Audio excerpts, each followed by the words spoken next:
Hello दोस्तों, कैसे हैं आप सभी। आशा करती हूँ अच्छे होंगे और मन लगाकर पढ़ाई कर रहे होंगे। तो आप सभी का स्वागत है आपके अपने यूट्यूब चैनल प्रतिष्ठा हिंदी ज्ञानधारा में। आज हम नाटक में देखा जाए तो बात करेंगे उदय शंकर भट्ट और वृंदावन लाल वर्मा के नाटक पर।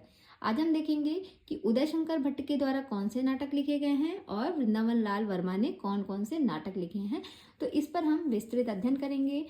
उससे पहले अगर आप चैनल पे फर्स्ट टाइम आए हैं तो प्लीज़ वीडियो को पूरा देखिएगा। वीडियो पसंद आएगी तो लाइक कर दीजिएगा और अगर इसी तरह की वीडियोस पाना चाहते हैं तो चैनल को भी सब्सक्राइब कर दीजिएगा। और हाँ, मेरी शॉर्ट वीडियोस भी अपलोड होती हैं, अगर आप उसको देखेंगे तो आप ही का फ़ायदा होगा। उसमें मैं छोटे छोटे टॉपिक भी लाती रहती हूँ, जैसे कि संस्कृत के भी कुछ क्वेश्चन उसमें मैंने दिए हैं। और देखा जाए तो मिलती जुलती रचनाएं हो गई, मिलती जुलती पंक्तियाँ हो गई, या फिर किसी लेखक की मतलब डीओबी वगैरह हो गई। ये सारी की सारी जो छोटे छोटे टॉपिक होते हैं वहाँ से भी आपके तैयार हो जाएंगे, क्योंकि सारी चीज़ों को एक ही दिन में अपलोड करना ये पॉसिबल तो नहीं है ना।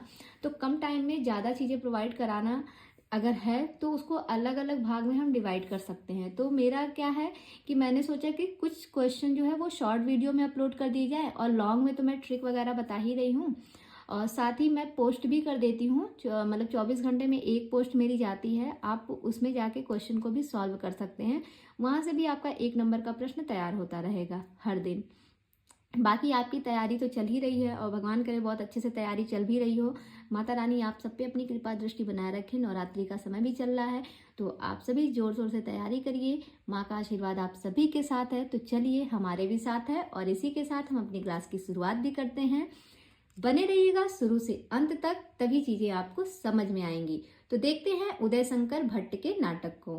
तो इनके जो नाटक हैं उसमें पहला नाटक है राधा, अशोक वन वंदिनी, गुरुद्रोण का अंत निरीक्षण, अश्वत्थामा, असुर सुंदरी, विश्वामित्र, मत्स्यगंधा, शक विजय, मुक्ति पथ। ये सारे के सारे नाटक किसके द्वारा लिखे गए हैं, तो ये है उदय शंकर भट्ट के द्वारा लिखे गए नाटक। अब हम इन्हें कैसे याद रखेंगे, तो चलिए याद करने का प्रयास करते हैं। तो उदय शंकर भट्ट जो हैं, इन्होंने राधा राधा नाम की एक लड़की है, तो उदय शंकर भट्ट ने राधा से कहा कि तुम अशोक वन वंदनी, अशोक वन वंदनी यानी कि अशोक की वंदना, राधा से कहते हैं कि तुम अशोक की वंदना यानी कि अशोक वन वंदनी करो। क्यों? क्योंकि गुरुद्रोण के अंतर निरीक्षण में अश्वत्थामा, विश्वामित्र आ रहे हैं। क्या कह रहे हैं? गुरुद्रोण के अंतर निरीक्षण में जो है अश्वत्थामा और विश्वामित्र आ रहे हैं असुर सुंदरी के साथ, क्योंकि वो मत्स्यगंधा पर शक विजय प्राप्त करके मुक्ति पथ पर आगे बढ़ रहे हैं। एक बार फिर से पढ़ते हैं। उदय शंकर भट्ट, राधा नाम की एक लड़की है, तो उदय शंकर भट्ट राधा से कहते हैं कि तुम जो है अशोक की वंदना करो। अशोक की वंदना यानी कि अशोक वन वंदनी। तो राधा से कहते हैं कि तुम अशोक की वंदना करो। क्यों? क्योंकि गुरुद्रोण के अंतनिरीक्षण में अश्वत्थामा और विश्वामित्र दोनों आ रहे हैं असुर सुंदरी के साथ, और वो इसलिए आ रहे हैं क्योंकि उन्होंने मत्स्यगंधा पर शक विजय प्राप्त की है और वो जो है मुक्ति पथ पर आगे बढ़ रहे हैं। तो इस ट्रिक के माध्यम से आप इनकी सारी रचनाओं को एक साथ याद रख सकते हैं और कभी चीजें भूलेंगी भी नहीं। और अगर आप इस ट्रिक को लिखना चाहते हैं तो आप अपने शब्दों में इस ट्रिक को लिख भी सकते हैं। मैंने नीचे ट्रिक लिख भी दी है, तो या फिर आप ऐसे ही कॉपी कर लीजिए, या फिर आप जैसे मैंने चीज़ों को बताया है आप अपने शब्दों में चीज़ों को अच्छे तरीके से लिख लीजिए, ताकि आपको इन फ्यूचर में भी आपको ये सारी चीज़ें याद रहेंगी। अब हम बात करते हैं वृंदावन लाल वर्मा के नाटक पे। तो इनके द्वारा कौन कौन से नाटक लिखे गए हैं इसको हम देखते हैं। इनके द्वारा जो पहला नाटक है वो है झांसी की रानी।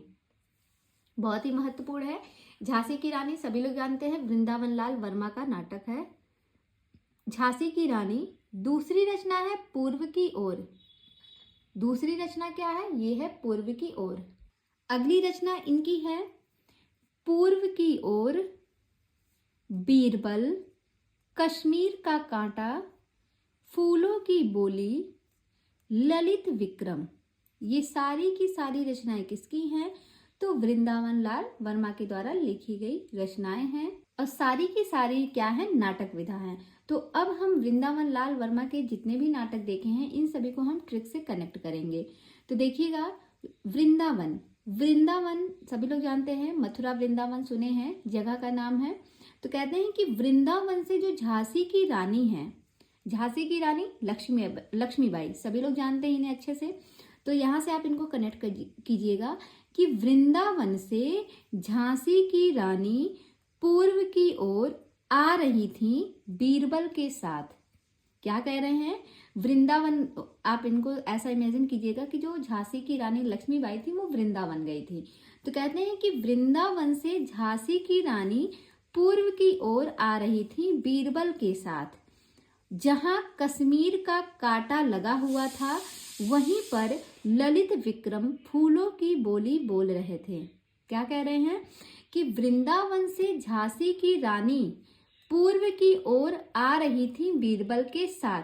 वहीं पर क्या था? जब बीरबल के साथ वो आगे बढ़ी तो वहीं पर जो है कश्मीर का कांटा लगा हुआ था। कश्मीर का कांटा मतलब सेंस आप देखे होंगे, जम्मू कश्मीर, जम्मू कश्मीर और जो है पाकिस्तान, भारत और पाकिस्तान का जो एरिया है वहाँ पे तारे लगी रहती हैं ना, कांटे बिछी रहती हैं कि वहाँ पाकिस्तानी इधर ना आ पाए और इधर के लोग उधर ना जा पाए। तो कश्मीर का कांटा, एक तरह से हम कहते थे बॉर्डर पे कांटे लगे रहते हैं, वो तारे बंधी रहती हैं। तो आप उन थोड़ा सा इमेजिन कीजिएगा वहां से, तो चीजें याद हो जाएंगी कि वृंदावन से जो झांसी की रानी है वो पूर्व की ओर बीरबल मतलब पूर्व की ओर आ रही थी बीरबल के साथ। और कहाँ पे जाती हैं? जब साथ में उसके आती हैं तो देखती हैं कि कश्मीर का कांटा लगा हुआ है जहां पर ललित विक्रम फूलों की बोली बोल रहे थे। कश्मीर का कांटा जहां पर लगा हुआ था वहीं पर जो है ललित विक्रम क्या कर रहे थे? फूलों की बोली बोल रहे थे। और वहीं पर जो है वृंदावन से झांसी की रानी पूर्व की ओर बीरबल के साथ पहुंचती हैं। तो इस तरीके से इनकी सारी रचनाओं को आप एक ट्रिक के माध्यम से याद रख सकते हैं और चीजें जो हैं आपके दिमाग में बहुत अच्छे से बनी भी रहेंगी। देखिए, ट्रिक से याद करने का मतलब ये होता है कि अगर आपको एक रचना मतलब अगर आपको ट्रिक याद है तो आपको एक रचना के साथ साथ उनकी सारी रचनाएं याद रहेंगी। और अगर आप ट्रिक से नहीं याद करते हैं तो आपको मतलब सारी रचनाएं एक साथ नहीं याद रहेंगी, आप भूल जाएंगे। तो कभी कभी प्रश्न ऐसा बनता है कि मान लिया कोई क्वेश्चन आया है आपके सामने, और उसमें से ये सारे ऑप्शन दे दिए हैं और एक ऑप्शन अलग है, तो आपको ये तो पता रहेगा, मतलब हो सकता हो वो क्वेश्चन आपको ना याद हो लेकिन आपको और क्वेश्चन तो याद है ना, और क्वेश्चन का आंसर तो पता है। तो वृंदावन लाल वर्मा के नाटक आपको दे दिए, उदय शंकर भट्ट के नाटक लिख दिए, उसमें एक नाटक किसी और का शंकर शेष का मान लिया नाटक लिख दिया। अब आपको शंकर शेष का नाटक नहीं पता है लेकिन इतने लोगों का नाटक तो आपने पढ़ा है ना, तो इतने लोगों का जब आपको पता रहेगा तो आप कट कर देंगे कि इनका तो है नहीं, फिर बचे एक इंसान, तो ये रहेगा कि भैया ये जो नाटक है यही होगा शंकर शेष का। तो साथ में रचनाओं को याद करने का मतलब भी ये होता है कि आपको और क्वेश्चन भी आप आसानी से सॉल्व कर सकते हैं। तो आज की क्लास को हम यहीं तक रखते हैं। आशा करते हैं कि आपको ये वीडियो पसंद आई होगी और आपको मतलब मेरा जो समझाने का तरीका है वो आपको मतलब मैं जिस तरीके से समझाना चाहती हूँ वो पता नहीं आप तक चीज़ें समझ में मतलब पहुँच पा रही हैं या नहीं। अगर आप तक मेरे समझाने का तरीका जैसा मैं समझाना चाहती हूँ और आप लोग उस चीज़ों को उस तरीके से समझ भी रहे हैं तो प्लीज़ कमेंट में करके बताइएगा कि आपको चीज़ें बहुत अच्छे से समझ में आ रही हैं। अगर समझ में आ रही है तो मेरा प्रयास यही रहेगा कि आपको इसी तरीके से जो है उपन्यास विधा, कहानी विधा, हर एक विधाओं की ट्रिक लेकर आऊं और ताकि आपकी जो तैयारी हो वो बहुत अच्छी हो जाए। तो ठीक है, फिर आज की क्लास यहीं तक रखते हैं। कल मिलते हैं एक नए लेखक की नई रचना के साथ। तब तक के लिए धन्यवाद।